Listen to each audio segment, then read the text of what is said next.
এজন্য এখন আমরা দেখতে চাই কোরআন দিয়ে শাসন করলে এ দেশটা কেমন সুন্দর হয়। আমরা দেখেছি স্বাধীনতার পর থেকে এই পর্যন্ত কত মানুষ আসলো আর গেল, তারা ক্ষমতা চালাইলো, কিন্তু কোরআন দিয়ে কেউ শাসন করেনি, কোরআন দিয়ে কেউ ক্ষমতা চালায়নি। এখন আমরা দেখতে চাই কোরআন দিয়ে শাসন করলে কেমন দেখা যায়।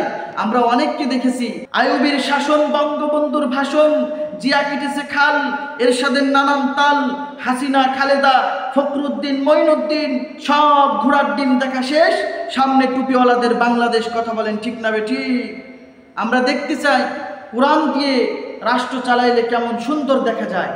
তোমরা তো এতদিন চালিয়েছো, এখন আলেম উলামা চালাবে ইনশাল্লাহ। সামনের দিনগুলো আলেমরা রাষ্ট্রনায়ক হবে, আপনারা সাপোর্ট করবেন প্রত্যেকটা আলেমের। যারাই ক্ষমতার চেয়ারে বসতে চায় তাদেরকে বসাইবেন।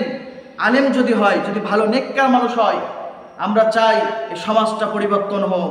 আমরা চাই এই সমাজের মধ্যে দুর্নীতি না থাকুক, আমরা চাই স্বৈরাচার না থাকুক। এই দুনিয়ার মধ্যে, এই বাংলাদেশের মধ্যে এইটা যেন সোনার দেশ হয়। কথা বলেন ঠিক না বেঠিক? তোমরা যেমন আলেমদেরকে বেইজ্জতি করেছো, তোমরা যেমন আলেমদেরকে এই আদালত থেকে ওই আদালতে কোমরে পায়ে ডান্ডা বেড়ি বেঁধে তোমরা এই আদালত থেকে ওই আদালতে নিয়ে গিয়েছো, তাদেরকে বেইজ্জতি করেছো, আল্লাহ পাক রব্বুল আলামিন তোদেরকেও বেইজ্জতি করেছে। কথা বলেন ঠিক না বেঠিক? দেখেননি হাসানুল হক ইনু, তাকে যখন আদালতে নিয়ে যাওয়া হচ্ছিল, একটা পাবলিক যে দৌড়ে যে তার কোমরের মধ্যে লাথি দিয়েছে, কত বেইজ্জতি। কারোর ডিম ছুঁড়ে মারছে, কারোর জুতার মালা দিচ্ছে।